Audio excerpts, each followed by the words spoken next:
تعالیٰ کو کسی چیز کی ضرورت نہیں ہے. اللہ تعالیٰ مکمل طور سے جانتا ہے کہ ان کے بندے کیا کرتے ہیں اور کب کرتے ہیں. پھر بھی اللہ رب العزت نے چونکہ انہیں ہم پر گواہ بنا دیا ہے, یہ آ کر اللہ کو رپورٹ دیتے ہیں. تو آئیے چند اعمال, میں یقیناً آج پورے وہ عمل نہیں رکھ سکوں گا جن اعمال کی وجہ سے یا بدولت فرشتے اترتے ہیں, لیکن انشاءاللہ ان میں سے کچھ اعمال ضرور رکھوں گا. اور جو عمل میں نے خاص چنے ہیں, یہ وہ عمل ہے جو کرنے میں کوئی بہت محال نہیں, مطلب بہت خطرناک والے عمل نہیں رکھ رہا ہوں کہ فرشتے فلاں کے لیے آ جائیں گے. یہ وہ اعمال ہے بہت چھوٹے ہیں. چھوٹے سے مراد ہماری مشقت کے اعتبار سے, اللہ کے نزدیک بہت بڑے, اس لیے تو فرشتے اتر رہے ہیں, لیکن ہماری مشقت اور تکلیف کے اعتبار سے بہت چھوٹے ہیں, لیکن اللہ کے بعد بہت درجہ رکھتے ہیں. تبھی تو اللہ رب العزت ان کم مشقت والے اعمال پھر فرشتوں کو نازل کر دیتا ہے. تو میں نے چن کے چند اعمال آپ کے سامنے رکھوں گا, لیکن یقیناً یہ پورے اعمال نہیں ہیں. ان اعمالوں میں سے کچھ اعمال ہیں جن عمل کے کرنے سے, جن عملوں کے اور نیک عمل کے کرنے سے فرشتے اترتے ہیں, گواہ بنتے ہیں, دیکھتے ہیں, جو کہ برکت کا, رحمت کا, اللہ کی رضا کا اور انشاءاللہ عزیز سفارش کا ذریعہ بھی بنیں گے روز قیامت. ٹھیک ہے, برکت آئیں گی, رحمت آئیں گی, سفارش کریں گے. ٹھیک ہے, تو بہرحال آئیے وہ چند اعمال ہم دیکھتے ہیں. سب سے پہلا عمل جس عمل کے کرنے سے فرشتے نازل ہوتے ہیں, فرشتے آ جاتے ہیں, وہ عمل کیا ہے؟ ٹھیک, تو سب سے پہلا عمل یہ ہے جس کے کرنے سے انشاءاللہ فرشتے نازل ہوتے, وہ ہے کہ باوضو سونے سے فرشتے نازل ہوتے ہیں. سونے کو انسان جا رہا ہے, کیسے سونا ہے؟ وضو کے ساتھ سونا ہے. بہت مشقت کا کام نہیں, سوائے کسی کے پاس اگر پانی نہ ہو تو, ٹھیک, ورنہ کوئی مشقت کا کام نہیں. انسان نے وضو کیا, اور آج کل تو الحمدللہ میں سمجھتا ہوں ہیٹر کے ساتھ ساتھ کولر بھی ہوتے ہیں حمام کے اندر, کی ٹھنڈا پانی بھی ہو اگر گرمی زیادہ ہو تو, اور گرم پانی بھی اگر سردی زیادہ ہو تو مشقت کم ہوتی ہے. لیکن ہو سکتا ہے کبھی مشقت ہو یا پانی نہ ملے, تو انسان اگر وضو کر کے سوتا ہے اور اگر اس حدیث کے عمل کے مطابق اس سے تو فرشتے نازل ہوتے ہیں, تو پھر میں سمجھتا ہوں یہ بہت ہی جو ہے نیکی کا اور برکت کا باعث بنتے ہیں. کیونکہ فرشتے ہر کسی کے لیے نہیں آتے, بات یاد رکھیے, یہ بات بھی بہرحال یاد رکھیے, فرشتے ہر کسی کے لیے نہیں اترتے ہیں. جن سے رب راضی ہوتا ہے, آیت ہم دیکھ چکے, جن سے رب راضی ہوتا ہے انہی کے لیے اترتے ہیں. تو لہٰذا باوضو ہو کر جو شخص سوتا ہے, فرشتے اس کے لیے اترتے ہیں اور نازل ہوتے ہیں. صحیح الجامع کی روایت ہے, نبی اکرم صلی اللہ علیہ وسلم نے فرمایا, عبداللہ بن عباس رضی اللہ عنہما اس کے راوی فرماتے اور کہتے ہیں, اللہ کے رسول صلی اللہ علیہ وسلم نے فرمایا اور کہا, ان جسموں کو پاک کرو, ان جسموں کو پاک کرو, صاف کرو, دھو, اس کا معنی ہے پاک کرو, اللہ تعالیٰ تمہیں پاکیزگی عطا فرمائیں گا. اگر جسموں کو پاک کرو گے تو اللہ پاکیزگی اعمال کے اعتبار سے, سوچ اور وچار کے اعتبار سے بھی انشاءاللہ عطا فرمائیں گا. تو اسلام میں پاکیزگی بڑی اہم چیز ہے. اور جب میں پاکیزگی کی بات کر رہا ہوں تو اپنے گھر کے حد تک کی پاکیزگی کی بات نہیں ہو رہی, پاکیزگی اپنے جسم کی, پاکیزگی جہاں ہم رہتے ہیں اس کی, پاکیزگی ہمارے محلوں کی, پاکیزگی جو ہمارے شہروں کی, اور پاکیزگی ہمارے ملکوں کی. ظاہر ہونا چاہیے کہ ہاں یہ مسلمان ہیں اور یہ ایک پاک باز قوم ہے, اس لیے کہ ان کا دین انہیں ہر چیز میں صاف ستھرائی کا حکم دیتا ہے, اور اسلام اتنا پاکیزہ دین ہے. میں آپ کو کیا بتاؤں کہ نبی اکرم صلی اللہ علیہ وسلم جب کھانے کے لیے جاتے تو آپ ہاتھ کو دھویا کرتے, ہاتھ کو دھویا کرتے, مطلب کھانے سے پہلے ہاتھ دھونا یہ اتنا اہم عمل ہے. یہ میں اس لیے آپ کو رکھ رہا ہوں کہ دنیا کے اندر یونیسیف کی طرف سے یا ورلڈ ہیلتھ آرگنائز WHO کی طرف سے ایک دن دنیا بھر میں منایا جاتا ہے, ہینڈ واشنگ ڈے, تاکہ لوگ عادی ہو ہاتھ دھو, چونکہ اکثر لوگ بغیر ہاتھ دھوئے کے کھانا کھاتے ہیں, اور اکثر بیماریوں کی وجہ سائنسی اعتبار سے بغیر ہاتھ دھوئے کے کھانا کھانا. تو ایک دن ہے پورا سال میں منایا جاتا ہے, صرف ہاتھ دھونا سکھایا جاتا ہے اس دن. ہمارے دین نے تو سکھا دیا کہ ہمارے ربی تو 5 وقت وضو کے علاوہ, غسل کے علاوہ کھانے سے پہلے ہاتھ دھوتے, اور صفائی پاکیزگی کا تو یہ معاملہ ہے. تو ان جسموں کو پاک کرو, اللہ تمہیں پاکیزگی عطا کرے. جو بندہ بھی طہارت کی حالت میں سوئے, یقیناً ایک فرشتہ اس کے ساتھ رات بسر کرتا ہے. جو انسان وضو کے ساتھ, طہارت کے ساتھ سوئے تو اس کے لیے ایک فرشتہ رات بھر بسر کرتا ہے. جب بھی وہ شخص رات کی کسی وقت کروٹ لیتا ہے, ادھر سے ادھر یا ادھر سے ادھر ہوتا ہے, تو فرشتہ کہتا ہے, اے اللہ اپنے بندے کو اس کو معاف فرما دے, یقیناً یہ وضو کر کے سویا تھا. سبحان اللہ, وضو کر کے سویا, رات میں کروٹ لے رہا ہے, آرام اس کو مل رہا ہے, ایک فرشتہ تعینات ہے, رات بھر دیکھ رہا ہے. جب بھی اس نے کروٹ بدلی وہ اللہ سے دعا کرتا ہے, اللہ اس کی مغفرت کر دے, اس کو بخش دے, وجہ یہ وضو کر کے سویا تھا, تیرا پاکیزہ بندہ ہے. دیکھیے کتنی بڑی بات ہے, صرف وضو کر کے. اور یہ وضو کر کے سونا یاد رکھیے اس حالت میں بھی ہے کہ اگر آپ کو غسل نہ بھی ہو تو, اس لیے کہ وضو ایک مستقل عبادت ہے. غسل ہونا نہیں ہونا ایک دوسری چیز ہے. حالانکہ غسل اگر نہ ہو تو وضو سے آپ عبادت نہیں کر سکتے, لیکن وضو خود عبادت ہے. نبی اکرم صلی اللہ علیہ وسلم جنابت کی حالت میں ہوتے, جنوبی ہوتے, لیکن آپ جب اپنے بیویوں سے ملتے تو سونے سے پہلے آپ نے فرمایا اگر غسل نہ کر سکے تو وضو کر لیا کرو. اس لیے کہ جنوبی مطلب جو آدمی جنابت کی حالت میں ہوتا, بیوی سے ہم بستری کیا ہوتا ہے, فرشتے اس سے دور بھاگتے ہیں, لیکن وضو کرنے سے نزدیک آ جاتا ہے. تو وضو کر کے آپ سوئیں, وضو مستقل عبادت ہے. تو وضو کا معمول رکھیے, وضو سے سویا کیجئے, غسل ہو نہ ہو, عورتیں ناپاکی کریں لیکن وضو کر کے سوئے. حدیث میں وضو کرنے والے کی فضیلت ہے. انسان جنابت کی حالت میں وضو کر کے سوئے, اس لیے کہ وضو کرنے والے کی کروٹ کروٹ پر فرشتہ کھڑا ہے, انتظار کر رہا ہے, کروٹ نہیں وہ دعا کر رہا ہے. فائدہ تو ہمارا ہم نہیں لے رہے ہیں, اور ایک فرشتہ ہمارے لیے مغفرت کی دعا کر رہا ہے. تو یہ مخلوق اللہ کی بڑی پاکیزہ مخلوق ہے. اگر یہ دعا کرتے ہیں تو یہ عمل کوئی معمولی اللہ کے نزدیک نہیں ہے, بڑا اہم عمل ہے. وضو کا عادت بنا لیجیے, دن ہو رات ہو, وضو ٹوٹے کہ دوسرا وضو کر لیں, وضو ٹوٹے کہ دوسرا وضو, ایک عادت بنا لیجیے تاکہ انشاءاللہ جس موت بھی آیا تو وضو کی حالت میں انسان چلے جائے. تو بڑی اہم چیز یاد رکھیے. تو وضو کا معاملہ رکھیے. اور ان لوگوں کے لیے اس میں بہت بدبختی کی علامت ہے جو طہارت سے دن میں بھی رہتے تو رات میں کیا وضو کر کے سوئیں گے. بدبختی ہے نا, ظاہر سی بات ہے. ایسے لوگوں کے لیے فرشتے تھوڑی آئیں گے, شیاطین ساتھ رہیں گے ان کے, تو ہے نا. تو بہرحال کتنی بڑی فضیلت وضو کی آتی ہے. دوسرا وہ کام جس کے کرنے سے فرشتے نازل ہوتے ہیں, فرشتے اترتے ہیں, دعائیں کرتے ہیں. اور ظاہر سے فرشتوں کا اترنا یہ بہت سارے معنوں میں لیا جا سکتا ہے. دعا کرتے ہیں, مغفرت کی دعا کرتے ہیں, رحمت کی دعا کرتے ہیں, برکتیں لاتے ہیں, نصرت اور مدد کرتے ہیں. ٹھیک ہے, بہت سارے معنی ہو سکتے ہیں اس کے, ان کے اترنے کے. کئی چیزیں یہ کر سکتے ہیں اگر یہ اترتے ہیں تو. یہاں دوسری چیز جس چیز کے کرنے سے حدیث میں آتا ہے کہ فرشتے نازل ہوتے ہیں, اس چیز میں سے ایک چیز ہے اہل ذکر کی مجالس. ایسے لوگ جو اللہ کا ذکر کرتے ہیں ان مجالس کو بھی فرشتے گھیر لیتے ہیں. مطلب ان کے لیے نازل ہوتے, اترتے ہیں, نہ صرف اترتے ہیں بلکہ گھیر لیتے ہیں. آئیے تھوڑا سا حدیث کو, جو کہ بخاری کی روایت ہے, میں حدیث کے پورے الفاظ آپ کے سامنے رکھنے کی کوشش کرتا ہوں کہ کیا فائدے اللہ کے ذکر کی مجلس کے. اور اللہ کے رسول نے لعنت بھیجی ایسی مجلسوں پر جو اللہ کے ذکر سے شروع اور ختم نہیں ہوتی ہے. تو آئیے سنیے, بخاری کی روایت آپ سے فرماتے ہیں اللہ تعالیٰ کے کچھ فرشتے ایسے ہیں جو ذکر کرنے والی مجلسوں کو, مجلس مطلب کچھ لوگ بیٹھے اور اللہ کے ذکر سے ہر بار مراد نہیں کہ آپ بیٹھ کے سبحان اللہ انشاءاللہ ماشاءاللہ کہتے رہے, بلکہ اس کا معنی یہ جہاں بھی اللہ کا ذکر ہوتا ہے بات. تو آپ فرماتے ہیں ذکر والوں کو تلاش کرتے ہوئے جو ہے راستوں میں گھومتے پھرتے رہتے ہیں. جب وہ کسی ایسی جماعت کو, ایسی مجلس کو پاتے ہیں جو اللہ کا ذکر میں مصروف ہوتی ہے, تو وہ ایک دوسرے کو پکار کر کہتے ہیں آ جاؤ, جو کام کے لیے آئے تھے یہاں ہو رہا ہے. وہ فرشتے اپنی پیٹرولنگ پہ نکلے ہوئے گھوم رہے ہیں, تلاش کر رہے ہیں لوگوں. جیسے ان کو اپنے ٹارگٹ آڈینس مل گیا, فوراً کہا چلو سب آ جاؤ, ادھر ایک کام ہو رہا ہے جس کے لیے ہم گھوم رہے تھے. پکارتے اور کہتے ہیں کہ ادھر آؤ, یہاں تمہاری حاجت جو چیز کے لیے نکلے طلب کی چیزیں وہ یہاں ہے. وہ اہل مجلس کو آسمانی دنیا تک اپنے پروں سے ڈھانپ لیتے ہیں, اور اتنے جمع ہوتے ہیں چونکہ ان کو پر ہوتے ہیں, اور ایک پر ایک تہبت ہے پہلے آسمان تک چلی جاتی ان کی جو ہے تعداد. اتنا گھیرتے ہیں اس مجلس کو کہ یہاں جہاں ذکر ہو رہا ہے وہاں سے لے کر فرسٹ سکائی تک, پہلے آسمان تک بولے مجلس کو اپنے پروں سے ڈھانک لیتے ہیں.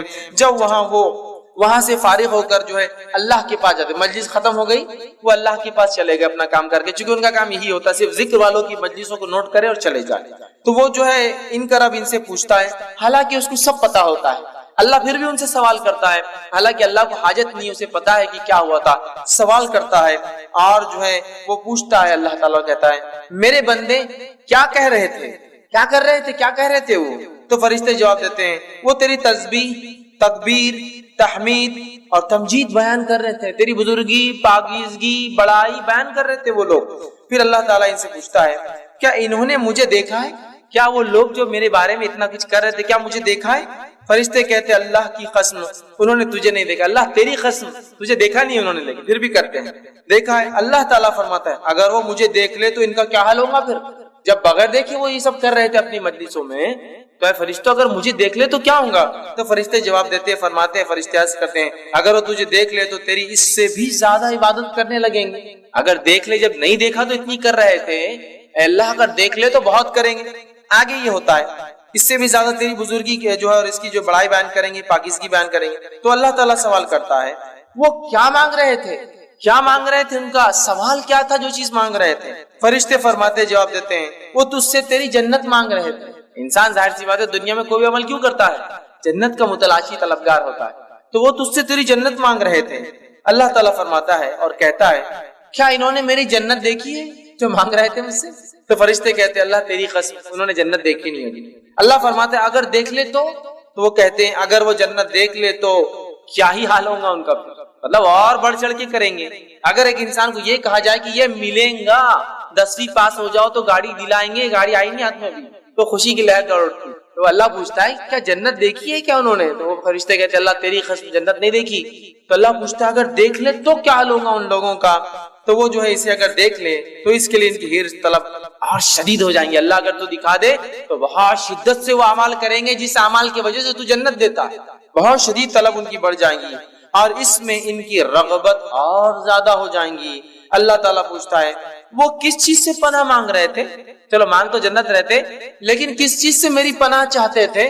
تو فرشتے کہتے ہیں عرض کرتے ہیں وہ جہنم کی آنکھ سے تیری پناہ مانگ رہے تھے اللہ. تو اللہ تعالیٰ سوال کرتا کیا انہوں نے جہنم کو دیکھا ہے؟ تو فرشتے جواب دیتے ہیں فرماتے ہیں عرض کرتے ہیں تیری قسم ہے اللہ انہوں نے جہنم کو ابھی دیکھا نہیں ہے. اللہ تعالیٰ فرماتا اگر دیکھ لے تو کیا حال ہوگا؟ تو فرشتے کہتے ہیں اگر دیکھ لے تو اس سے کہیں زیادہ اور بھاگیں گے اور دوڑیں گے, عمل کریں گے. جنت بھی دیکھیں گے تو بھاگیں گے, جہنم بھی دیکھیں گے تو نیکی کی طرف بھاگیں گے, گناہوں کو مطلب چھوڑ دیں گے, دوڑیں گے. فرمایا اللہ تعالیٰ بھی فرماتا ہے بس میں تمہیں اس بات کا گواہ وٹنس بناتا ہوں. اب تم نے یہ سب کہہ دیا, رپورٹ دے دی, تو بس میں اب تمہیں اس بات کا گواہ بناتا ہوں کہ میں نے ان تمام کو جو اس مجلس میں بیٹھے ہیں بخش دیا, مغفرت کر. قاسم فرماتے ہیں جو فرشتوں کا اللہ یہ کہتا ہے اس مجلس میں سے, فرشتوں کی مجلس میں گروپ میں سے ایک کہتا ہے, ایک فرشتہ سوال کرتا ہے اللہ آپ سب کو بخش دے رہے, تو سب کو معاف کر دے رہا ہے مجلس میں, حالانکہ اس مجلس میں کچھ ایسے بندے تھے جو ایسا جا رہے تھے, جاتے جاتے 2 منٹ آ کر بیٹھ گئے, مطلب تھوڑی دیر آ کر بیٹھ گئے, ان کی نیت بھی نہیں تھی, ان کا کوئی انٹینٹ نیت بھی نہیں تھی کہ اس مجلس میں خاص آئے اس کے لیے سفر کرے, بس ایسے گزر رہے تھے, کسی نے دیکھا مجلس چل رہی ہے آئے مجلس میں بیٹھے, کچھ باتیں مجلس میں سن لی, ٹھیک ہے. تو اللہ رب العزت جواب دیتا ہے اس فرشتے کو جو سوال کرتا ہے ایک تو نیت سے نہیں آیا تھا, بس یوں ہی بیٹھ کر چلا گیا اور تو نے تو سب کو معاف کر دیا ساری مجلس میں. تو اللہ تعالیٰ جواب دیتا ہے اور فرماتا ہے یہ اللہ کو یاد کرنے والے ہم نشین ہیں کہ ان کے ساتھ بیٹھنے والے بھی محروم نہیں رہتے. اللہ کی مجلس, اس کا ذکر, اس کی بات اتنی اہم ہے کہ اللہ رب العزت فرماتا ہے ان میں خالی چلتے ہوئے بغیر نیت کے بیٹھنے والا بھی محروم نہیں رہتا ہے. اس لیے علماء لکھتے ہیں اچھے لوگوں کی صحبت بڑی اہم چیز ہے. یہاں اچھے اور نیک لوگ جمع تھے جس میں ایک انسان یوں ہی چلتے چلتے آ کر بیٹھ گیا تو اپنی مغفرت کروا کر نکل گیا وہاں سے. نیک لوگوں کی صحبت معمولی چیز نہیں ہے, ہمیں چاہیے کہ ہم نیک لوگوں کی صحبت اختیار کریں, اس لیے کہ صحبت بہت اثر انداز چیز ہوتی ہے. بہرحال تو اللہ کے ذکر کرنے والی مجلسوں کو فرشتے کے لیے نازل ہوتے ہیں. تیسری چیز قرآن پڑھتے وقت جو ہے سکینت لے کر فرشتے اترتے ہیں. تیسرا کام جسے کرنے سے فرشتے اترتے ہیں وہ کیا ہے؟ قرآن کا جو ہے قرآن کی تلاوت. صحیح مسلم کی روایت ہے نبی اکرم صلی اللہ علیہ وسلم فرماتے ہیں کہتے ہیں ایک شخص سورہ کہف پڑھ رہا تھا اور اس کے یہاں جو ہے 2 لمبی رسیوں سے اس نے اپنا گھوڑا باندھ رکھا تھا. سو اس پر ایک بدلی آنے لگی. وہ جب سورہ کہف پڑھنے لگا تو ایک بدلی بادل آنے لگے اور وہ گھومنے لگی, مطلب وہ بادل جو ہے گھومنے لگے, وہ بدلی جو تھی گھومنے لگی اور قریب آنے لگی. جیسے جیسے وہ پڑھ رہا تھا ویسے ویسے قریب آ رہی تھی. اس کا گھوڑا اس کو دیکھ کر بدکنے لگا, ڈرنے لگا کہ کیا ہو رہا ہے. پھر جب صبح ہوئی تو وہ نبی اکرم صلی اللہ علیہ وسلم کے پاس آیا اور ذکر کیا اللہ کے رسول ایسا ایسا ہوا. تو فرمایا یہ جو تسکین ہے جو قرآن کی برکت سے اتر رہی تھی, اور ایک روایت میں وہ فرشتے تھے جو سکینت کو لے کر تجھ پر اتر رہے تھے. تو قرآن کی تلاوت اور بالخصوص سورہ کہف کی تلاوت کرنے سے سکینت اترتی ہے, اور سکینت کو جو لاتے ہیں وہ ہوتے ہیں فرشتے. تو اگر کوئی انسان تلاوت قرآن کرتا ہے تو سکینت طاری ہوتی ہے. اللہ ہم کو رحم کرے. ہمارے گھروں میں تو قرآن کبھی کبھار کھلتا ہے. اگر پوچھا جائے, میں آپ سے بدگمانی نہیں کر رہا ہوں لیکن ایک عام بات کہہ رہا ہوں, کسی سے پوچھا ہے آخری بار قرآن کب پڑھے تھے, تو دادا کا انتقال ہوا تھا نا تو تب نکلا تھا. اب کب ہوگا, تو اب انتظار کر رہے ہیں, کوئی اور جائیں گا تو پڑھ دیں گے. پھر اس کے لیے یہی حالت. آخری بار کا انتقال ہوا تھا نہیں, اس کے علاوہ وہ جب گھر بنائے تھے نہ, جب پڑھ لیے تھے. اس کے بعد جب نئی دکان بنی, مطلب یاد بھی ہوگا صدیوں سالوں کا رہتا. 10 سال پہلے دکان کھلی تو جب پڑھے تھے, پھر دادی مرے یا دادا مرے تب پڑھے تھے, پھر نئے گھر بنا تو تب پڑھے تھے. گویا قرآن صرف رسم کے طور پر رہ گیا. یا پھر خوب جھگڑا ہو جائے اپنے حق کی بات ہو تو پھر قرآن پڑھ لیتے تھے, وہ قرآن میں لکھا ہوا ہے. اپنے خلاف ہو تو پھر نہیں، وہ سب ٹھیک نہیں، جو چل رہا ہے اس کو ماننا پڑیں گا.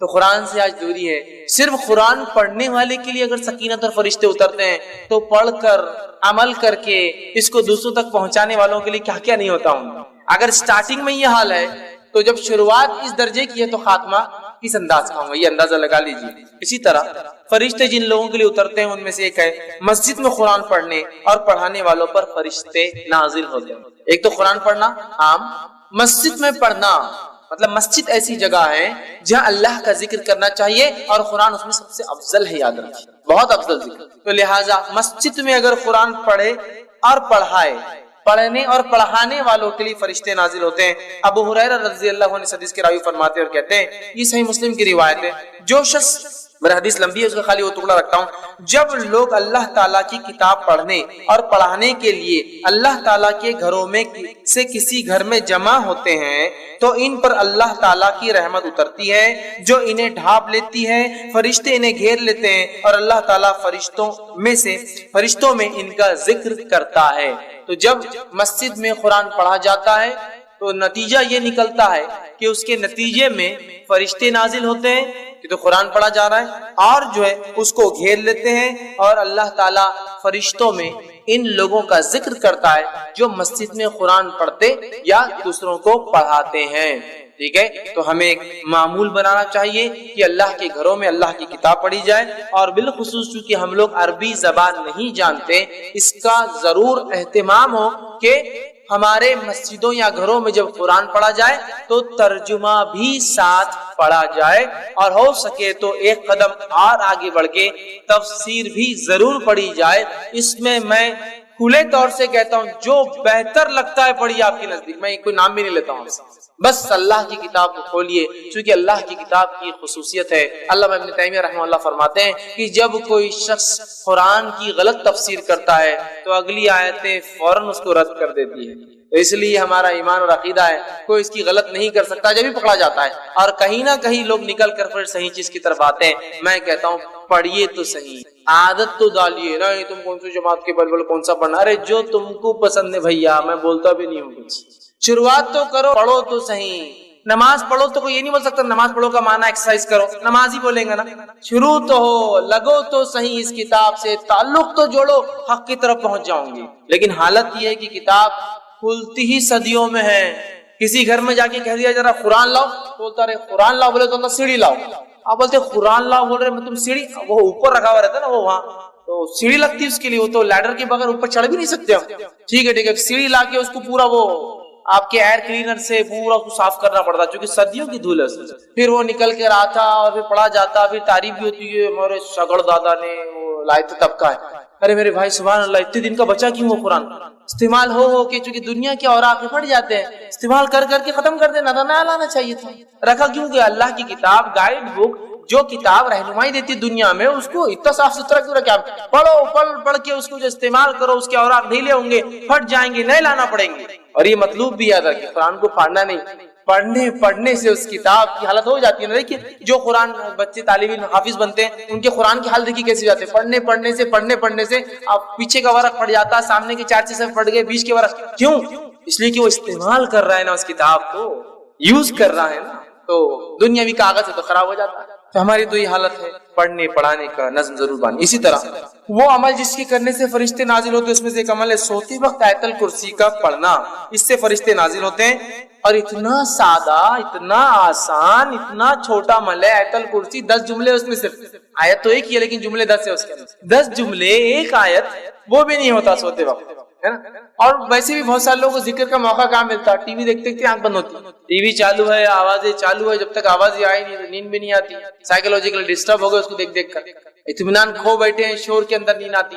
تو پھر وہ دیکھتے ہیں سورے کام اللہ کا ذکر اور کیا ہے آیت الکرسی پڑھا کیجئے. صحیح بخاری کی روایت ہے، ابو ہریرہ رضی اللہ عنہ فرماتے ہیں، حدیث بہت لمبی ہے، اتنا وقت نہیں کیونکہ بہت طویل حدیث ہے، آپ سب جانتے بھی اس روایت کو. ابو ہریرہ رضی اللہ عنہ فرماتے ہیں میں جو ہے زکات کی کھجوروں پر مجھے تعینات کیا گیا تھا. رات میں ایک شخص آیا اور زکات کی کھجوریں جس جگہ بھر کر رکھی گئی تھی اس کنٹینر کو پھاڑ کر چرانے لگا. میں نے جا کر پکڑا اور کہا کہ اب صبح اللہ کے رسول صلی اللہ علیہ وسلم کے پاس لے جاؤں گا. کھجور چرا رہے تھے، زکات کا مال چرا رہے تھے. تو کہا نہیں میرے بیوی بچے بہت بھوکے، میں کل نہیں آؤں گا، تم چھوڑ دو. کہا ٹھیک ہے اب کل نہیں آنا، چھوڑ دیتے، چونکہ رحم کھا کر کہ یار بیچارہ بھوکے بچے بھی، چل ٹھیک ہے۔ صبح اٹھتے ہیں فجر میں، کہتے اللہ کے رسول کر رہا تھا، ایک آدمی آیا تھا کھجور چرا رہا تھا، پھر آپ نے کہا کیا ہوا؟ تو کہا وہ بولا بیوی بچے بھوکے تو میں نے لے جانے دیا۔ تو کہا ابو ہریرہ آج پھر آئیں گا؟ اللہ کے رسول نے تو کہا لیکن کہ نہیں آئیں گا، لیکن کہا آج آئیں گا۔ ابو ہریرہ رضی اللہ فرماتے اب تو میں مستعد تھا، چونکہ آپ نے بول دیے تھے اب آئیں گا تو بس آنے ہی والا، میں کھڑا تھا اور آیا وہ پھر چرا تھا، پھر میں نے پکڑا، کہا آج تو گیا، اب تو لے جاؤں گا آپ کے سامنے اور صبح ذلیل کروں گا، چوری کر رہا تھا۔ تو کہا نہیں میرے بھی بچے بھوکے تھے، میں پریشان تھا، اب کل نہیں آؤں گا، یہ وعدہ تھا۔ کہا ٹھیک ہے چلے جاؤ، رحم کھا لیا۔ تیسرے دن پھر یہ ہوا، دوسرے دن آپ کے پاس فجر میں ملے، آپ نے فرمایا کیا ہوا رات؟ تو کہا اللہ کے رسول صلی اللہ علیہ وسلم آپ نے کہا تھا وہ آیا اور میں بالکل تعینات تھا، پھر کہاں ہے؟ تو کہا میں نے چھوڑ دیا رحم کھا کر۔ کیوں؟ بولے وہ اس کی بیوی بچے بھوکے تھے، پھر میرے سے بڑی آہو بکا کرنے لگا، گزارش ہے چھوڑ دو۔ کہا ابو ہریرہ آج پھر آئیں گا؟ کہا آج پھر تو کہاں جانے والا؟ تو ابو ہریرہ فرماتے ہیں میں نے سوچ لیا کہ آج تو اس کو نہیں چھوڑوں گا، گیا آج۔ تیسرے دن پھر آیا، پکڑا، کہا آج کوئی ریکویسٹ نہیں، کوئی گزارش نہیں، کوئی بات نہیں چلنے والی، 2 دن سے تم آ رہے ہو۔ تیسرے دن آیا، کہا اب نہیں، تو کہا آج چھوڑ دو، اب نہیں آؤں گا، میں ایک بات تمہیں کلمہ سکھا دیتا ہوں، اگر اس کلمے کو پڑھ لو تو فرشتہ ایک آسمان سے نازل ہوتا ہے جو رات بھر فجر تک تمہاری حفاظت کرتا ہے اور شیاطین تم سے دور بھاگ جاتے ہیں۔ کہا کیا ہے؟ تو کہا سوتے وقت جو ہے آیت الکرسی پڑھ لینا۔ صبح ہوئی، فجر کی نماز پڑھی، نبی اکرم صلی اللہ علیہ وسلم ملاقات ہوئی، کہا ابو ہریرہ تمہارے قیدی کا کیا ہوا، آیا تھا؟ تو کہا آج بھی آیا تھا۔ کہا کہاں ہے؟ تو کہا میں نے آج بھی چھوڑ دیا اس کو۔ تو کہا کیوں؟ تو کہا اس نے ایک کلمہ مجھے سکھا دیا، جس کلمے کے بارے میں اس نے یہ کہا کہ اس کو پڑھنے سے رات بھر ایک فرشتہ اترتا ہے، نازل ہو کے حفاظت کرتا ہے، میں نے چھوڑ دیا۔ تو کہا ابو ہریرہ یہ بات اس نے سچ کہی ہے، اور تم جانتے وہ کون تھا؟ کہا اللہ اور اس کے رسول زیادہ جانتے، مجھے تو نہیں پتا۔ کہا وہ شیطان تھا، وہ ہمیشہ جھوٹ بولتا ہے لیکن یہ بات اس نے سچی بولی ہے، یہ بات یہ سچ بولا اس نے، باقی وہ جھوٹا ہے، بہت بڑا شیطان ہے۔ تو دیکھیے آپ، شیطان دور ہو جاتا ہے آیت الکرسی پڑھنے سے، فرشتہ رات بھر حفاظت کرتا ہے۔ اب لوگ پریشان ہیں حفاظت کے لیے، مال کی، دولت کی، ہے نا، بہت ساری چیزوں کی، آیت الکرسی پڑھی، بہت سیدھے اور سادے اصول دیے گئے۔ میں سمجھتا ہوں فرشتوں کی سیکیورٹی اور ان کا نازل ہونا، اس سے بڑی کوئی سیکیورٹی نہیں ہو سکتی، سمجھ رہے آپ؟ ان کا آ جانا، کسی کے لیے تعینات ہو جانا، اس سے بڑا کچھ نہیں ہو سکتا۔ لیکن اب مسئلہ یہ ہم لوگوں کا کہ بات سمجھ میں نہیں آتی۔ اب ایک سین تصور کیجیے کہ سمجھ لیجیے ایک شخص آپ کے سامنے آ رہا ہے اور اس کے پیچھے 2 پولیس والے چلتے ہوئے آ رہے ہیں، ملنے کی ہمت کرتے آپ، بہت بھاری آدمی دیکھ رہے ہو، پولیس ساتھ چل رہی نا، اس کو تو کوئی آدمی نہیں لگا سکتا، کیوں؟ پولیس والے ساتھ رہتے ہیں، سادے پولیس والے۔ اب پولیس والے جن کے پاس بندوقیں لگی ہوئی ہو، اس کا تو مقام بڑھ گیا نا، اسٹین گنز ہو اور بڑھ گیا، AK-47 لے کے اس کے پیچھے جا رہے اور بڑھ گیا، پولیس سے ہٹ کر ٹوپی صرف بدل جائے، ٹوپی کے بدلے کالا کپڑا ہو تو بہت خطرناک آدمی دکھ رہے تھے، اتنی بڑی سیکورٹی، ٹوپی نہیں سر پہ، وہ سر پہ کفن باندھا ہوا آدمی اس کے ساتھ گھوم رہا۔ کمانڈوز جو ہوتے ہیں وہ کفن باندھے ہوئے نا، ان کا یہ مقصد ہے کہ اب جان بھی جائے تو کوئی مسئلہ نہیں، ٹوپی نہیں تو مطلب بہت بڑا آدمی دکھ رہا ہے، سمجھے نا، اندازہ ہوتا ہے۔ اب اندازہ لگائیے فرشتہ کھڑا ہے آپ کے لیے رات بھر، اللہ تعالیٰ کی ایک مخلوق جس کی طاقت، حیت، کیفیت، توانائی ایسی ہے کہ یہ روایت میں آتا ہے کہ ایک فرشتہ جو خبر میں قرآن جو نہیں پڑھتا تھا اس کو جو سزا دینے پر متعین رہے گا، وہ 1 گز لوہے کا اٹھائیں گا سلاخ اور اٹھا کے دم ماریں گا ایک آدمی پہ جس نے قرآن نہیں پڑھا تھا دنیا میں خبر میں، اتنے زور سے وہ آدمی چلائیں گا اور اس کا سر ریزہ ریزہ بن کے ہوا میں اڑ جائیں گا کہ تمام مخلوق زمین و آسمان کی سوا جن اور انس کو چھوڑ کر اس کی چیخ کو سنیں گی۔ تو آپ نے کہا کہ وہ فرشتے کے بارے میں معلوم ہے تم کو، گز جو مارتا ہے وہ گز کا ویٹ کیا ہے؟ صحابہ نے کہا نہیں ہم کو نہیں پتا کیسے مارتا ہوں گا ویٹ۔ تو کہا وہ 1 گز اگر اٹھا کر دنیا کے سب سے بڑے پہاڑ پر ماری جائے تو پہاڑ کو پاؤڈر میں تبدیل کر دیں گا، ذرات میں، اتنا ویٹڈ اور اتنا خطرناک وہ پنچ ہوتا ہے، ٹھیک ہے؟ وہ پڑے گا گز، اور اس گز کو پہلے سے لے کر آخری انسان اور پہلے سے لے کر آخری جن سب بھی مل جائے تو اس کو ہلا بھی نہیں سکتے جگہ سے، اتنا ہیوی گز صرف ایک فرشتہ اٹھاتا ہے۔ طاقت بتا رہا ہوں میں کتنی ہوتی ہے، فرشتے سارے انسان اور جن بھی مل جائے تو وہ گز کو موو نہیں کر سکتے جگہ سے، جو وہ اٹھا کر ماریں گا اس کو قیامت تک۔ قرآن نہیں پڑھنے والے کا میں نے اس لیے کہا نا، دنیا میں بیڑا غرق، خبر میں بیڑا غرق، آخرت میں بیڑا غرق۔ اور بہت سے لوگ قرآن سے بڑی عجیب دشمنی پال رکھی ہے، ایسی عجیب دشمنی کہ قرآن پڑھنے کے بدلے کاٹے کھڑے ہوتے ہیں ان کی آنکھ، اور شیطان کے بدلے اعوذ باللہ من الشیطان پڑھے تو یہ بھاگ جاتا نکل کے، بھاگنا تو شیطان چاہیے نا، اعوذ باللہ، یہ بھاگ جاتا نکل کے، قرآن پڑھے تو گمراہ ہو جاتے باہر۔ ارے بھائی قرآن کی نہ قرآن پڑھ کے گمراہ ہو جاتے. دیکھو تو کتنے لوگ گمراہ ہو گئے قرآن پڑھ کے, انہوں کیسی باتیں کر رہے, انہوں کیسی کر رہے. اب انہیں کچھ پڑھے نہیں, اللہ کچھ پوچھنے والا نہیں اپنے سے. حالت یہ اپنی, ہم پڑھتے نہیں, اللہ پوچھے گا بھی نہیں ہم سے, اللہ رحم کرے. یہاں دیکھیے آیت الکرسی پڑھ رہا ایک فرشتہ تھا, حفاظت سیکورٹی کے لیے, اس سے بڑی کیا بات سکتی ہے. آئیے وہ عمل جس کے کرنے سے فرشتے نازل میں, ایک عمل یہ ہے کہ ایک بابرکت رات ہوتی ہے, اس رات میں فرشتے نازل ہوتے ہیں, اور وہ رات کو کہا جاتا ہے شب قدر, لیلۃ القدر, جو کہ آج بھی ہو سکتی ہے. 21 گزر چکی, وہ بھی ہو سکتی تھی, اور آنے والی اور 3 راتیں باقی, وہ بھی ہو سکتی, 25, 27 اور 29 بھی ہو سکتی. تو شب قدر میں فرشتے اترتے ہیں, جس کی گواہی اللہ رب العزت نے اپنی کتاب کے سورہ قدر سورہ نمبر 97 آیت جو ہے اس پورے سورے کو آپ پڑھیے, اللہ نے فرمایا انا انزلناہ فی لیلۃ القدر, ہم نے قرآن کو لیلۃ القدر میں نازل. وما ادراک ما لیلۃ القدر, اور مسلمانوں کیا چیز ہے جو تمہیں سمجھائے لیلۃ القدر کیا ہے. لیلۃ القدر خیر من الف شہر, بس تمہاری عقلوں کو اتنی بات تو ضرور سمجھ میں آ جائیں گے, اور اتنا کافی ہے تمہاری سمجھ کے لیے, 1000 مہینوں سے افضل یہ رات ہے. تنزل الملائکۃ والروح, اور اترتے ہیں اس رات فرشتے اور جبرائیل. یاد رکھیے, اور جبرائیل علیہ السلام کا ایک نام کیا ہے معلوم آپ کو؟ روح. جبرائیل علیہ السلام کا ایک نام یاد رکھیے, وہ روح ہے, یاد رکھیے. نہیں تو آپ بولیں گے تنزل الملائکۃ والروح, اور ایک صاحب ایک بار تفسیر کرنے لگے, اترتے ہیں اس رات فرشتے اور بڈھے اور بڑوں کی روحیں. ملائکہ الگ ہے نا اور روح الگ ہے, تو پھر صحیح بات ہے نا. تو یاد رکھیے یہاں روح سے مراد جبرائیل علیہ السلام ہے. روح الامین بھی ان کا ایک نام ہے, جبرائیل بھی ان کا ایک نام ہے, جبریل بھی ان کا ایک نام ہے. ٹھیک ہے, تو روح بھی انہیں کہا جاتا ہے, روح الامین بھی کہا جاتا ہے. 4 نام ان کے قرآن میں آتے ہیں, جبرائیل, جبریل, روح الامین اور روح. اترتے اس رات جبرائیل, سردار فرشتوں کے وہ, اور ساتھ میں پورے لے کر, اور جو ہے وہ رات اتنے فرشتے اترتے ہیں کہ مسند احمد کی روایت میں آپ فرماتے اس مبارک رات قدر کے اندر فرشتے اتنے نازل ہوتے ہیں جیسے دنیا میں کنکر اتنے نازل ہوتے ہیں. اور جو علماء لکھتے ہیں اس کی تفسیر میں کہ شب قدر کو قدر اسی لیے کہا جاتا ہے, اتنے زیادہ فرشتے اترتے ہیں کہ قدم رکھنے کو فرشتوں کو جگہ نہیں. اب اس رات کو بھی کیسے مناتے اور کیا حال ہے ہمارا, مجھے زیادہ بولنے کی ضرورت نہیں. پہلے تو 5 میں سے 1 ہے, تو اپنے لیے تو 1 ہی فکس ہے. پہلے سے انڈین لوگوں کو آکرشت کسی نے بتا دیا, یا اللہ نے وہی بھیج دی کہ تمہارے لیے 27. کہے کو محنت کر رہے تم, 5 راتیں جاگ رہے, 27 کو جاگو, اور 27 کو جاگ کے پوری علامتیں فٹ کر لیتے ہو رات میں. ماشاء اللہ, چلو بھیا 5 جاگے تو فرق محسوس ہوگا کہ 27 کیا الگ تھی. 1 ہی جاگ کے سب کچھ فٹ کر کے, اور چلو مل گیا اپنے 1000 مہینوں کو ثواب, جاؤ اور سو جاؤ. 5 تلاش کرنا ہے. نبی اکرم صلی اللہ علیہ وسلم سارا آخری عشرہ جاگ کر عبادت کرتے, اعتکاف میں ہوتے, اور بیویوں کے گھر پہ کسی خادم کو بھیجتے, جا کے اٹھاؤ, قدر ہو سکتی ہے آج, جاگو عبادت کرو. نہیں 5 رات کون چھٹی دیں گا بھیا, میرے کو چھٹی کہاں ملتی, 5 راتیں کیسے میں جاؤں گا, مشکل ہے. ایک دن ملاقات ہوئے, رہے بھائی بہت آپ کی آنکھیں لال لال دکھ رہی, کیا بات ہے؟ 10 راتوں سے سویا نہیں میں. کیوں, کیا مسئلہ ہے؟ گھر میں شادی ہے نا, کوئی معمولی چیز ہے کیا؟ ہلدی, مہندی, سانچک, رجگے, شادی, ولیمہ, جماگی, کیا کیا نہیں رہتا, اتنا سب کرنا پڑتا, تو رات بھر میں جاگ رہا. اچھا شب قدر کے 5 وہ نہیں ہو سکتی, کیونکہ شادی کا ثواب شاید اس سے زیادہ ہے, وہ جاگنے کا, وہ ان بدعتوں اور رسومات اور خرافات کرنے کا, اس لیے نہیں ہو رہا. ارے آپ بہت جاگے ہوئے دکھ رہے, 1 مہینے سے آپ جو ہے سوئے نہیں, جاگتے رہے. گھر میں بیمار ہے نا میرے امی, ارے ٹھیک ہے اس کے لیے, تو مطلب بیماری کے لیے جاگ سکتے, رسومات کے لیے جا سکتے, سفر کے لیے جاگ سکتے, خرافات کے لیے جا سکتے, پکنک کے لیے گھومنے پھرنے جانا ہے تو جاگ سکتے. لیکن شب قدر کی 5 رات ذرا ٹف ہو جاتا, مشکل ہے. اس دن بزنس ڈوبتا ہوا نظر آتا, باس چڑھتا ہوا نظر آتا, نوکری جانے کا ڈر لگتا, باقی جگہ نہیں ہوتا, باقی جگہ نہیں ہوتا.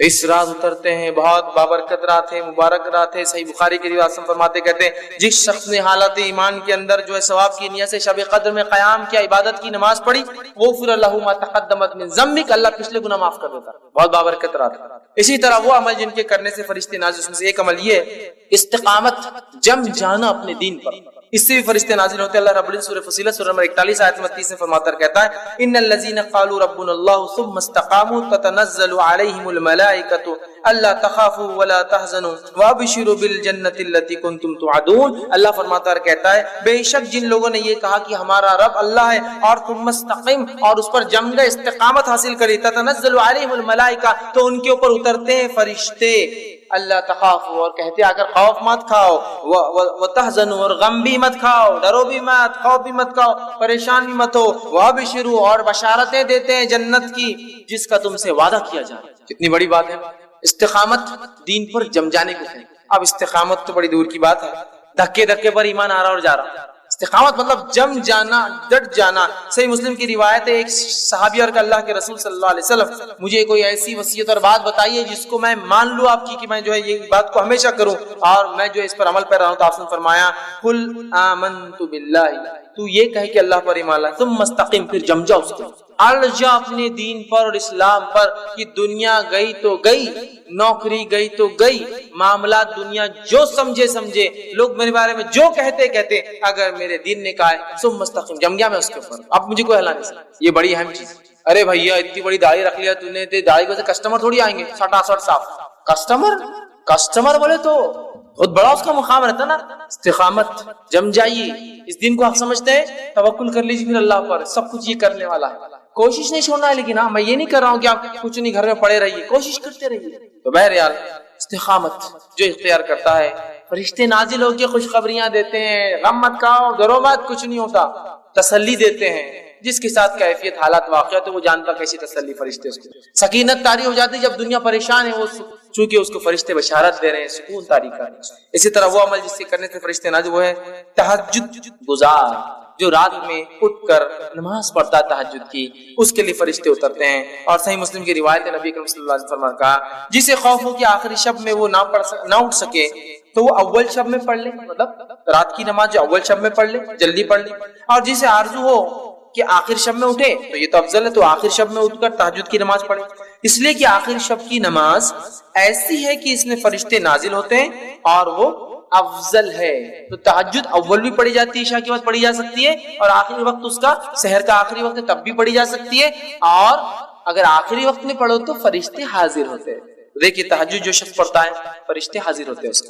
اسی طرح وہ عمل جس سے کرنے سے فرشتے اترتے ہیں، نازل ہوتے ہیں، فجر اور عصر کی نماز کو باجماعت پڑھنا، اس لیے کہ اس کے لیے فرشتے نازل ہوتے ہیں۔ روایت ابن خزیمہ کی، صحیح بخاری میں بھی یہ حدیث آتی ہے، نبی کریم صلی اللہ علیہ وسلم نے فرمایا کہ ہر روز فرشتے 2 شفٹ میں چینج ہوتے ہیں، ایک فجر اور ایک عصر، تو لہٰذا تم اس نمازوں کو بالکل نہ چھوڑو، اس لیے کہ جب فجر میں تم نماز پڑھتے ہوں گے، شفٹ چینج ہوں گی، تو پھر رات کے فرشتے صبح کے فرشتوں سے کہیں گے اور پوچھیں گے کہ بھائی کیا ہوا رات میں، کیا بندے کی سالیں پائے، تو کہیں گے وہ تو نماز پڑھ رہا تھا فجر کی۔ پھر جب عصر میں آئیں گے، پھر شفٹ چینج ہوں گی، تو تب وہ فرشتے پوچھیں گے شام کی کہ اس کو کیسے حال میں پایا، تو کہیں گے وہ نماز پڑھ رہا تھا، چونکہ عصر اور فجر یاد رکھا۔ تو جو لوگ یہ 2 نماز پڑھتے ہیں ان کے لیے فرشتے اترتے ہیں۔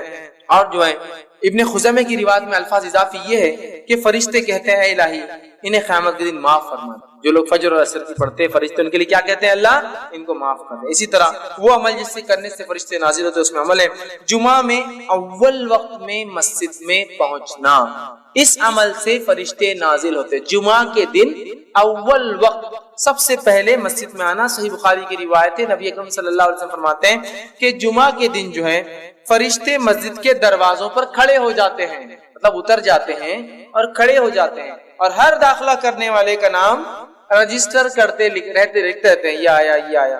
اور جو سب سے پہلی صف میں آتا ہے اس کو اونٹ قربان کرنے کا ثواب، صدقہ کرنے کا، جو دوسری صف میں آتا ہے اس کو جو ہے بیل قربان کرنے کا ثواب، جو تیسری صف میں آتا ہے اس کو بھیڑ بکری قربان کرنے کا ثواب، جو چوتھی صف میں بیٹھتا ہے اس کو مرغی صدقہ کرنے کا ثواب، جو 5ویں صف میں آتا ہے اس کو انڈا صدقہ کرنے کا ثواب۔ پھر جب خطیب خطبہ دینا شروع کر دیتا ہے تو فرشتے لکھنا چھوڑ کر خطیب کا خطبہ سننے کے لیے آ جاتے ہیں۔ تو گویا جمعہ کے دن فرشتے نازل ہوتے ہیں، جمعہ کی نماز کو اول صفوں میں آنے والوں کے لیے کھڑے ہوتے ہیں، خطیب کی خطبہ شروع ہونے تک لکھتے رہتے ہیں، خطبہ شروع ہونے کے بعد لکھنا بند کر کے آگے وہ کر لیتے ہیں۔ تو اپنے نام کو ہر جمعہ ضرور رجسٹرڈ کروائے، ہے نا، بولتے ہیں نا اپنا نام ضرور لکھوائے، یہ آفس میں ضرور اندراج کروائے، برتھ سرٹیفکیٹ ڈیتھ سرٹیفکیٹ ضرور بنائے۔ تو میں کہوں ہر جمعہ ضرور جلدی آ کے نام اندراج کروائے۔ اس لیے حدیث میں 3 جمعہ کوئی نہ آئے تو اللہ اس کے دل پہ مہر لگا دیتا ہے کہ 3 جمعہ تک رجسٹریشن ہی نہیں ہوا اس کا مسجد کے اندر، رشتے لکھتے ہیں، نوٹ کر رہے ہیں۔ تو جمعہ میں آنا ہے اور خطبہ شروع ہونے سے پہلے ہمارے پاس بہت سارے لوگ مسجد کے سامنے بھی آگے تو پیچھے بڑے آتے ہیں، بولتے ہیں خطبہ ختم ہوگا نا جب پڑھیں گے تب بھاگتے ہوئے آگے پیچھے کھڑے جانے کا، اپنے بہت لمبا خطبہ دیتے یار، بہت وہ ہوتا، میرے کو جمتا نہیں، میرے کو فلاں ہوتا۔ خطبہ خطیب نے شروع کیا ممبر پہ، فرشتوں نے نام لکھنا بند کر دیا۔ اسی طرح وہ عمل جس سے کرنے سے فرشتے اترتے وہ یہ جنگل میں بیابان میں جب اکیلے ہو کوئی نہ ہو تو کیا کرے، اذان دے، اقامت دے اور نماز پڑھے، تو ایسے لوگوں کے لیے فرشتے نازل ہوتے ہیں۔ سنی حدیث کے الفاظ، ترغیب و ترہیب کی روایت ہے، ٹھیک ہے، طبرانی کے اندر یہ روایت آتی ہے. سلمان جو ہے فارسی رضی اللہ عنہ کے راوی فرماتے کہتے ہیں جب کوئی شخص جنگل میں ہو اور نماز کا وقت ہو جائے تو اسے چاہیے کہ وضو کر لے، اگر پانی نہ ہو تو تیمم کر لے، پھر اقامت کہہ کر نماز پڑھے تو اس کے جو ہے دونوں جانب فرشتے جو ہے کھڑے ہو جاتے ہیں، اور جب وہ نماز اذان دے کر اقامت دینے کے بعد پڑھے تو اس کے پیچھے فرشتوں کے لشکر جو ہے دونوں کنارے آ کر کھڑے ہو جاتے ہیں، اور اتنے زیادہ ہوتے ہیں کہ جدھر تک نظر جائے ادھر تک آ کے صف بنا کر کھڑے ہو جاتے ہیں، نماز پڑھتے ہیں. اور جب وہ رکوع کرتا ہے تو وہ رکوع کرتے ہیں، جب یہ سجدہ کرتا ہے تو وہ بھی سجدہ کرتے ہیں. جنگل بیابان میں اذان دے کر اقامت دے کر نماز پڑھے. اور یہ بات بھی یاد رکھیے، جب آپ جنگل بیابان میں نہ بھی ہو، نماز آپ کی چھوٹ جائے، مسجد میں آپ پڑھے تو اقامت ضرور دے، چونکہ اقامت کے بعد جو نماز پڑھ جائے ثواب زیادہ ملتا ہے. اذان تو ہو گئی لیکن آپ لیٹ ہو گئے، تو جب آپ خود کی بھی نماز اگر اکیلے بھی پڑھے تو اقامت دیں گے. حدیث میں کیا ہے؟ اکیلا ہے اذان بھی دے اقامت بھی دے. اور اگر اقامت دے کر نماز پڑھتا ہے تو فرشتے دو کھڑے ہوتے پیچھے، اذان دے کر اقامت دے کر نماز پڑھتا ہے تو پیچھے بھی کھڑے ہو کر جتنی نظر وہاں تک کھڑے ہو جاتے ہیں. اور وہ رکوع کرتا ہے تو فرشتے بھی رکوع کرتے ہیں، وہ کھڑا ہوتا ہے تو فرشتے بھی کھڑے، اور وہ سجدہ کرتا ہے تو فرشتے بھی سجدے کرتے ہیں. کتنی بڑی بات ہے، کتنی بڑی بات ہے. اکیلے بھی نماز پڑھنا ہے انسان کو، جنگل میں بھی ہو تو پڑھنا ہے، چاند پر بھی ہو تو پڑھنا ہے، زمین کے اندر ہے پڑھنا ہے، پانی کے اندر پڑھنا ہے، نماز پڑھنا ہے. مسئلہ یہ کہ سب کچھ سہولت ملنے کے بعد بھی ہم نہیں پڑھتے. یہ فائدہ تو وہی اٹھائیں گا نا جو عادی ہے، جس کو عادت ہے نماز کی. تو بیابان میں بولیں گے بھائی بے چینی ہو رہی، نماز کے بغیر نہیں رہ سکتا. ٹھیک ہے فرشتے. اور اسی طرح جو ہے اپنے غیر موجود بھائی کے لیے دعا کرنا، اس کے لیے فرشتے اترتے ہیں اور آمین اس کے لیے دعا کرتے ہیں. آپ سب فرماتے ہیں، صحیح مسلم کی روایت ہے، مسلمان شخص کی اپنے غیر موجود بھائی کے لیے دعا قبول کی جاتی ہے. اور آپ سب فرماتے ہیں ایک فرشتہ اترتا ہے جو مقرر ہوتا ہے، جب یہ آدمی اس کے غائبانے میں دعا کرتا ہے تو وہ فرشتہ اس دعا کو سنتا ہے اور اللہ سے ایک دعا کرتا ہے، اے اللہ جو اس نے اس بھائی کے لیے مانگا تو اس کے لیے وہ چیز دے دے. سبحان اللہ. دوسرے کے لیے دعا کرو، اپنے لیے دعا فرشتے سے قبول کرواؤ یا کرواؤ. میں دعا کر رہا ہوں اپنے بھائی کے لیے اور میرے لیے فرشتہ دعا کر رہا ہے، اللہ جو اس نے اس کے لیے مانگا تو اس کو دے دے، جو اس نے اس کے لیے مانگا تو اس کو دے. اے اللہ میرا یہ بھائی بڑا غریب دکھ رہا ہے، اس کے حالات کو درست کر دے. فرشتہ بولتا ہے اللہ اس کے حالت کو درست کر دے، اس کے مالی حالت کو درست کر دے. اے اللہ وہ بڑا بیمار انسان دکھ رہا ہے، غائبانہ، لیکن یہ بولنے والا نہیں کہ میں نے تمہارے لیے دعا کیا، غائبانہ خاموش، بولنا نہیں ہے. اور میں کہتا ہوں نا دعاؤں کا ایسا معمول بنا لے، اپنا ایسا معمول بنا لے، فری ہوتی ہیں، بس الفاظ نکالنا ہے منہ سے، الفاظ اس کو بھی نہیں ہوتا. دعاؤں کا تو بڑا مسئلہ ہے بھیا، کہاں دعائیں کرتے ہیں. اور اگر کوئی دعائیں دے تو ویسے ہوتا ہے اتنے بڈھے ہو گئے تم، پورے داڑھی میں بال ابھی بھی کالے، اور دعائیں دے رہے تم ہم کو. شرم آ رہی تمہاری دعاؤں کو سن کے. ہم دعاؤں کے چلن نہیں نا، چلن ہی نہیں ہے. اور ہمارے پاس ہندوستان میں تو وہ حال ہے دعاؤں کا کہ کوئی دعائیں دے دے، اور دعا دینے کو لوگ ڈرتے بھی ہے کہ جو دعا دیے تو بڈھے ہو جاتے، اور یہاں بڈھا تو کوئی ہوتا نہیں، سب جوان مرتے ہمارے پاس. کون بڈھا کہ بڈھے دکھتے کیا آپ کو؟ آج کہاں دکھتے ہیں؟ 90 سال ہے لیکن بالوں سے تو پتا نہیں چلتا کہ 90 سال کے. ابھی تو میں جوان ہوں، غذا وزا مار کے بالکل بہترین، بڈھا ہوا ہی نہیں بیچارہ، دعائیں کیسے دیں؟ ایک مرتبہ ایک صاحب تھے، انہوں نے ایک شخص کو دعائیں دی، جو دعائیں دی تو بھاگ گیا. میں نے کہا تمہیں وہ آدمی دعائیں دے رہا تم بھاگ گئے؟ تو نہیں بولے اتنا سا بچہ دعا دے رہا ہے، میں کوئی شرم آ رہی تھی سننے. دعاؤں کے چلن نہیں، عام کر دیجئے دعاؤں، عادی ہو جائیے دعاؤں. اگر دعاؤں کا معمول دیکھنا ہے تو عرب کو دیکھیے. بات ہے اس کی کہ میں آیا ہوں یہ کام کے لیے، اس سے پہلے 10 دعائیں اور جاتے وقت 10 دعائیں اور کام تھا اس کو، خالی میں یہ کام کے لیے آیا ہوں. جو لوگ گلف کنٹریز میں گئے ہوں گے آپ دیکھیے، ہوا بھرانے کے لیے آپ کہیں جائیے وہ 2-4 دعائیں دیں گا، جو بھرنے والا اگر ہوں گا تو جاتے وقت 2-4 دعائیں اور کام کیا تھا ہوا بھرو بولنا ہے آپ کو. عادی ہے وہ دعا میں، عادی بن جائیے تبھی تو نکلیں گی نا غائبانہ اپنے بھائی کے لیے دعا. جب سامنے نکلیں گی تو پیچھے بھی نکلیں گی. عادت بنائیے دعائیں دینے، خوب دعائیں دیجیے. عربی ضرور نہیں، آپ اردو بولو نا، اللہ اچھا رکھو، اللہ سے یہ تو بول سکتے ہیں نا. چلو عربی نہیں آتی یہ تو بول سکتے ہیں نا، کیا مسئلہ؟ اتنے الفاظ نہیں، وہ بھی گھستی زبان ہماری بولنے کے لیے. غائبانہ دعا کی فضیلت تو آپ دیکھیے، آپ اس کے لیے اور فرشتہ آپ کا، کتنی بڑی بات ہے.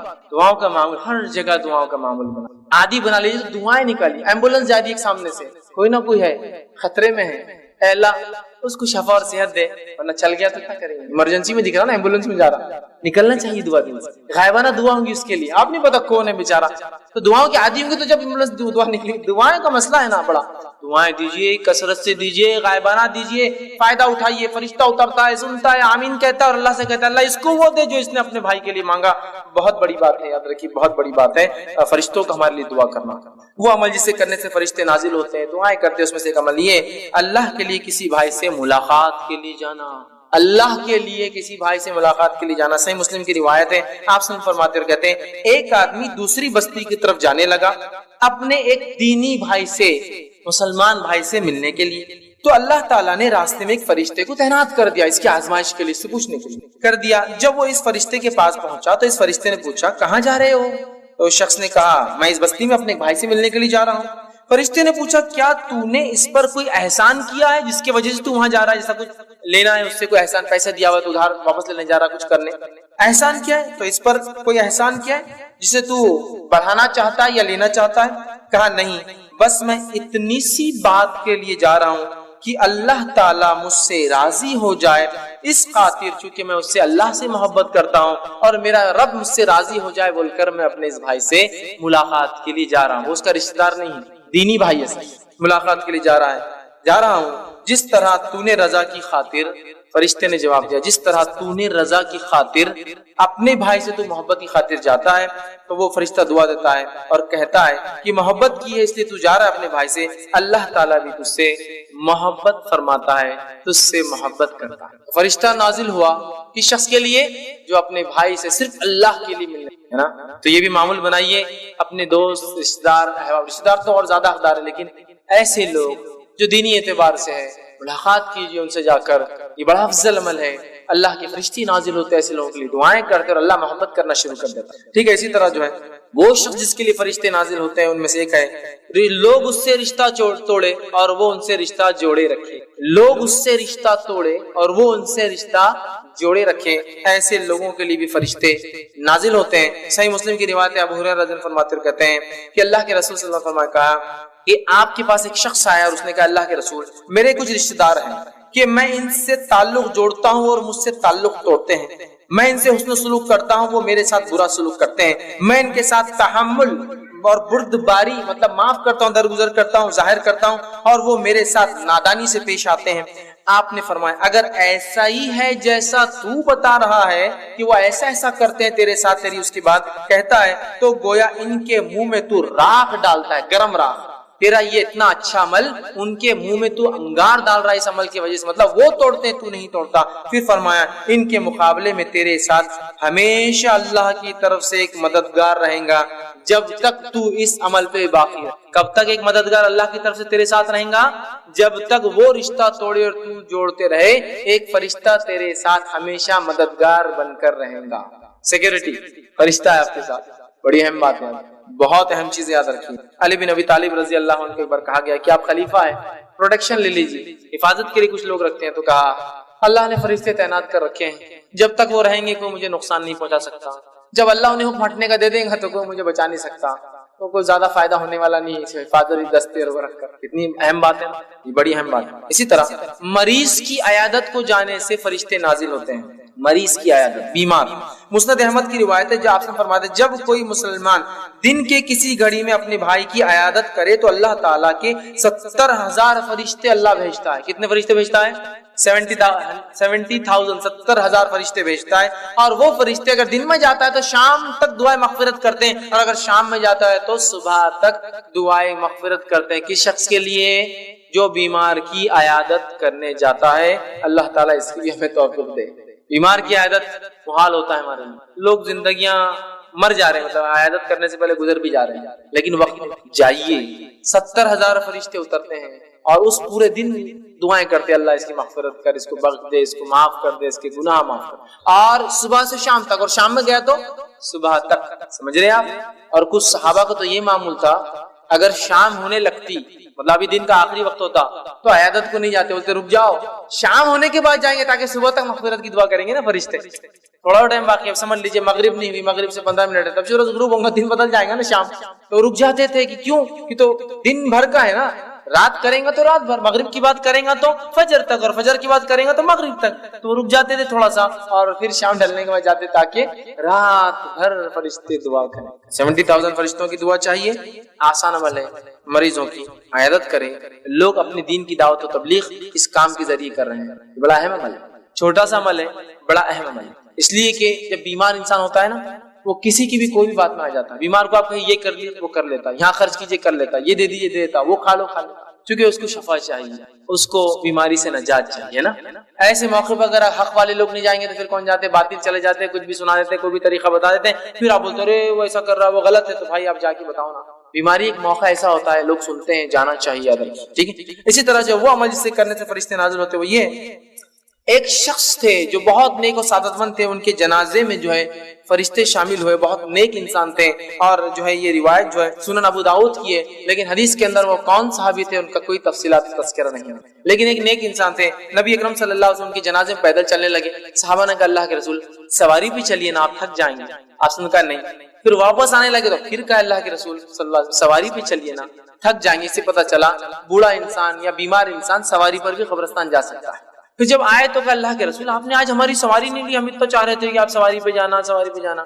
تو آپ نے فرمایا کہ اس جنازے کے ساتھ فرشتے چل رہے تھے تو مجھے درست نہیں لگا کہ میں سواری پہ چلوں جبکہ فرشتے پیدل چل رہے تھے اس جنازے کا۔ تو نیک لوگوں کے جنازے میں فرشتے بھی شامل ہوتے، نبی اکرم صلی اللہ علیہ وسلم، لیکن وہ کون صحابی تھے ان کی کوئی تفصیلات حدیث میں نہیں، ٹھیک ہے۔ تو نیک لوگوں کے جنازے میں فرشتے بھی شامل ہوتے ہیں۔ اسی طرح جو ہے نبی اکرم صلی اللہ علیہ وسلم پہ درود بھیجنے سے بھی فرشتے نازل ہوتے ہیں، درود، اور خاص طور سے